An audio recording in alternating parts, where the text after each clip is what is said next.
there were people in line at 6:30 that they cut it off at the supervisor's office downtown. So the line, it was hundreds of people in the line. It was wrapped around.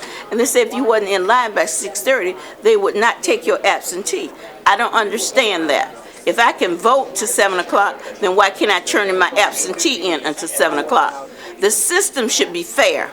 I mean, why is a voter treated different from an absentee person?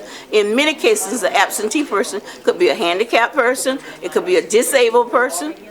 So, you know, the system needs to be able to be flexible.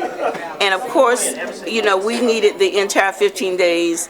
And clearly when you have people that's been in line for 4 hours throughout Florida, voted to 2 o'clock in the morning, the system is not working. Yes, on the issue, obviously, of tonight about the claims that Congresswoman Brown made, unfortunately, I respect her, but she's totally wrong as far as our location is not a polling location. And I think that was the biggest confusion. If you're in line at a polling location at 7 o'clock, absolutely you're entitled to vote. The difference in state law is the people that were downtown at our office were actually waiting to get an absentee ballot. And for those, they must receive the absentee ballot and return it before 7 o'clock. Now what we did is we went through the line to make sure nobody was in line who already had their absentee ballot and received those before 7 o'clock.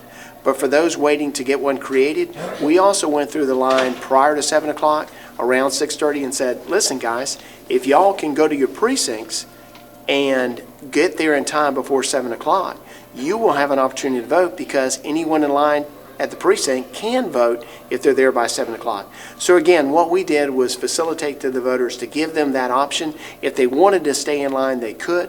But obviously, if they needed to get to their precinct in order to stay in line, that was the better place to be. And so obviously, I think it was a misunderstanding and a confusion from her part of thinking that that's a polling location, when in reality it's not. And so that's the difference. We followed state law, you know, completely. And so from that standpoint, nobody was denied their right to vote.